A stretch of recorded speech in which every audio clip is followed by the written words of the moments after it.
Bueno, déjeme saludar en estos momentos al doctor Jesús López Almejo, profesor de Relaciones Internacionales, conductor del espacio Sin Censura Internacional todos los días de 7 a 8 de la noche. Jesús, ¿cómo te va? Muy buenas tardes. Hola, mi querido Vicente, muy contento de estar nuevamente con Sin Censura los viernes. Gracias por la amable presentación y pues listo para darle el análisis. Oye, pues a ver, vamos a los temas para que hablemos. Por ejemplo, en momentos en que se le critica la campaña de vacunación al presidente Andrés Manuel López Obrador, en nuestro continente se habla de una bomba de tiempo. La mutación del COVID y no sé si el desinterés o la incapacidad de un gobierno como el de Brasil, que se convertiría en un peligro no solamente para la región, sino para el mundo. Yo sé que son odiosas las comparaciones, pero mientras uno trabaja a marchas forzadas y con lo que tiene para vacunar a los que puede, otro allá en Brasil está haciendo un verdadero cochinero, un desmadre. Mi querido profesor de Relaciones Internacionales, Jesús López Almejo, danos tu perspectiva.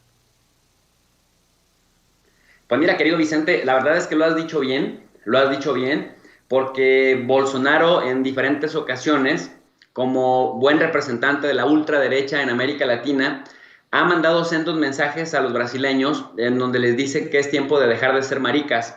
Y llama mucho la atención porque, oye, es que se están muriendo más de 2,000 personas al día. Cada día que pasa, Brasil rompe récord.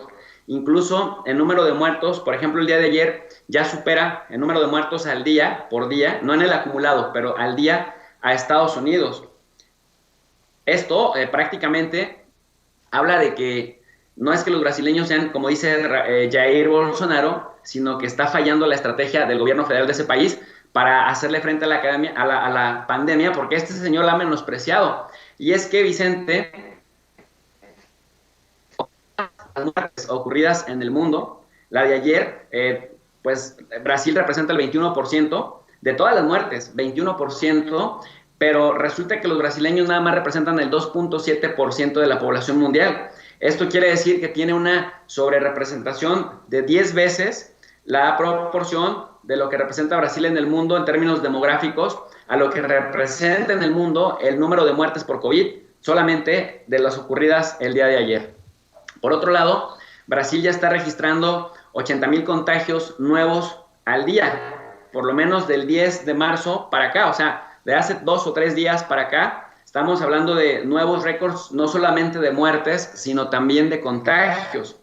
Y esto, pues lo hace el país que le preocupa mucho a la comunidad internacional, principalmente a los organismos internacionales como la Organización Mundial del Comercio, porque pasa algo pues muy interesante, porque aunque, por ejemplo, la República Checa es el país en este momento que en proporción a su población, es decir, por cada 100,000 habitantes, está teniendo alrededor de unos 208 muertes, 210 muertes, y no lo pensábamos antes porque la República Checa fue de los primeros países en controlar bien en Europa la pandemia, pero ya lo decía Gatell, ¿no? A cada país se le va a ir presentando un pico diferente. Entonces, aunque República Checa tiene 208 muertes por cada 100,000 habitantes y Reino Unido tiene 188 muertes por cada 100,000 habitantes y sería el 1-2, y Brasil es el 11, Brasil preocupa un poco más, primero porque Reino Unido está forzando a AstraZeneca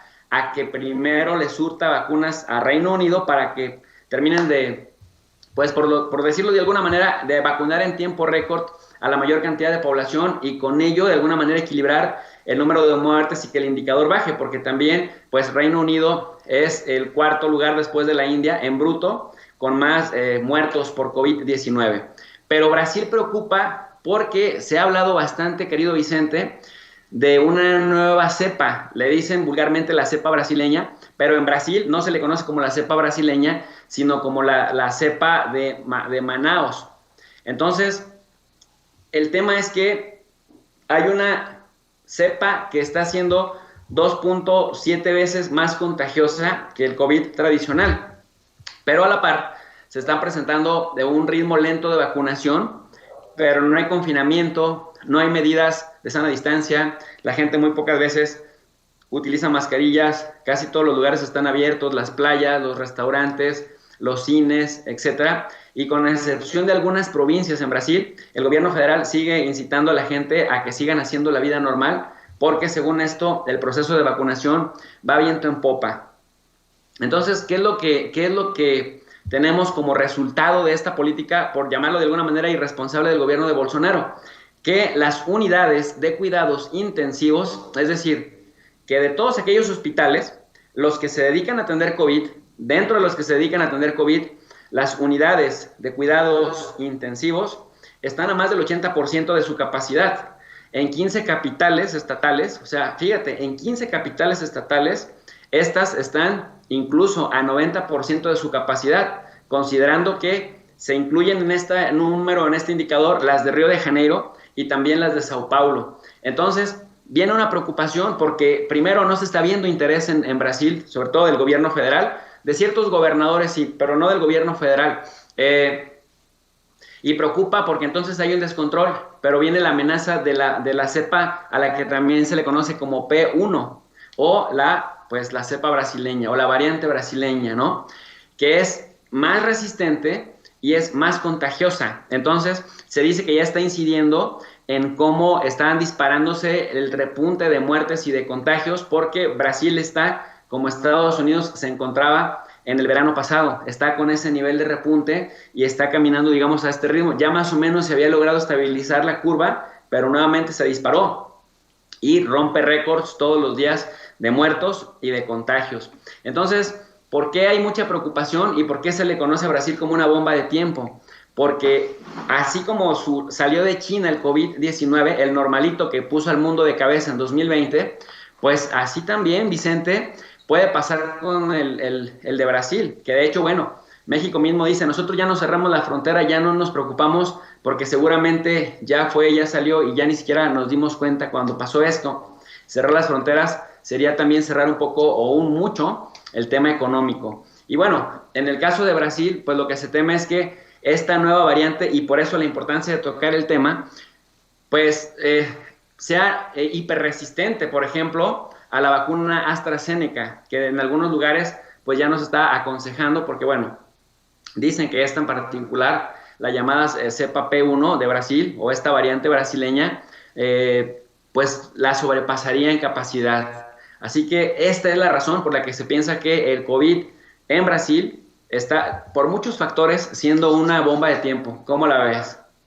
Pues qué complicado panorama, profe. Y hablando de panoramas, ¿cómo ves la situación electoral en Perú? En una zona, en una región, en un continente que parece irse inclinando hacia la izquierda, profe. Fíjate, Brasil es otro caso, Perú es otro caso bien interesante en América Latina, porque históricamente, con excepción de Ollanta Humala, que pues era de izquierda, pero que parecía más de centro derecha, y que al igual que otros presidentes derechistas, sobre todo de los últimos 6 presidentes, también tiene problemas legales en Perú. Ahora, en estas elecciones, hay 19 candidatos presidenciales, ni 1, ni 2, ni 3, ni 4, ni 5, 19, y te voy a plantear por qué era importante tocar el tema de Perú, porque bueno, ya está a punto de celebrar elecciones, justamente dentro de un mes, el 11 de abril, se va a celebrar elecciones en Brasil, y hay 19 candidatos presidenciales. Uno se puede preguntar, Vicente, en un país con unos 30 millones de habitantes, que el puntero de estos 19 candidatos presidenciales solo tenga el 13% de las preferencias electorales, ¿qué te puede indicar? Que con ese 13% de los empadronados para poder votar, al final, si este señor ganara, el país completo se gobernaría solo por una fracción del total de la población general. Porque una cosa es la población general, otra cosa es la población empadronada, y otra cosa es que de esa población empadronada solamente el 13% esté dispuesta a votar por uno de esos candidatos. Y ese candidato es de izquierda, y ese candidato se llama Johnny Lescano, y ese candidato pues ya fue congresista por el partido de centro izquierda Acción Popular, ¿no? ¿Qué significa esto? Que es también una rara izquierda, porque este señor dice que quiere combatir los monopolios, sobre todo los monopolios farmacéuticos, pero también al ser de izquierda, pero está, por ejemplo, en contra del aborto, porque dice que asesinan a un inocente y plantea que el Estado debe asumir la responsabilidad de los bebés antes que permitir que los maten. Entonces, este señor, pues decíamos, es de una izquierda que a lo mejor otras izquierdas en América Latina no lo reconocerían como tal. Pero otro dato interesante es que los 3 candidatos de los 19 que le siguen la pista a Johnny Lezcano en Perú, solamente cada uno de ellos cuenta con el 7% de las preferencias electorales. O sea, imagínate, si 13% te parecía poquito, imagínate 7 de los siguientes 3 que son de derecha y que los 3 están en sus plataformas y en sus mítines compitiendo por ver quién va a gobernar Perú con la mayor mano dura posible. Esta es la razón por la cual el 21% de los electores a un mes de la elección no sabe por cuál de los 19 candidatos votar y 16% prefiere dejar su boleta en blanco. O sea, lo que te habla de 3 lecturas que yo le doy a este caso peruano. Primero, de la fragmentación de las diferentes facciones políticas en este país que se vieron representadas justamente con la salida de Vizcarra. Te habla también de cómo los políticos en Perú, pues tampoco no tienen un liderazgo fehaciente, no hay un gran líder al que las masas lo sigan, sino que cada uno de los anteriores congresistas, senadores, miembros de gabinete, exmiembros de gabinete, pues están ahí buscando llenar ese huecote que falta, pero prácticamente está bastante fragmentado y los políticos entonces están pues muy debilitados. Y tercero, que también hay una fragmentación ideológica muy importante, porque a los de izquierda, fuera de Perú, no se les podría considerar izquierda en otras izquierdas latinoamericanas, pero la derecha peruana tiene varios candidatos y es también parte de una tradición política de Brasil, otra vez con Brasil, es que sigo pensando en Brasil, de Perú, en donde prácticamente la tradición, te permite ver la tradición histórica política, es que Perú ha sido un país donde la derecha ha sido predominante.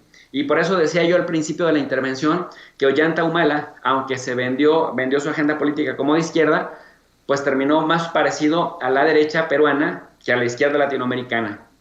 Y nada más para darte otro dato interesante, nuevamente va a participar Keiko Fujimori.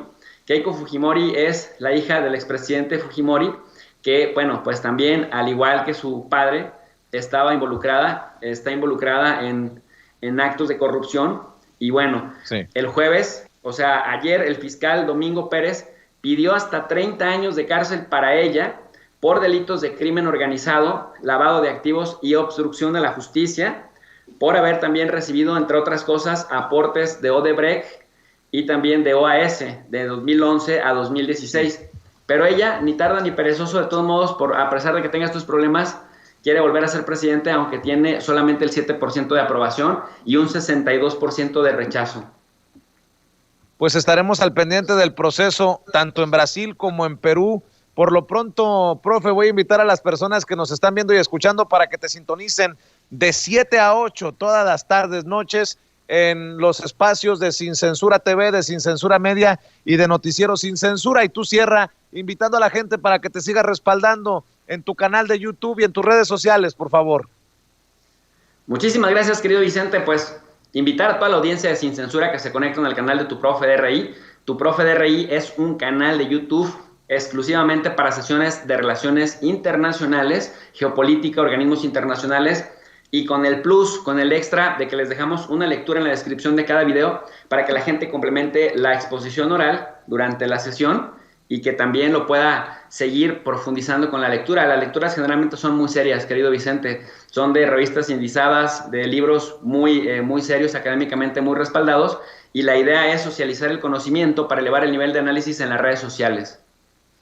Muy bien, pues te mando un abrazo, profe, estaremos pendientes del programa más tarde.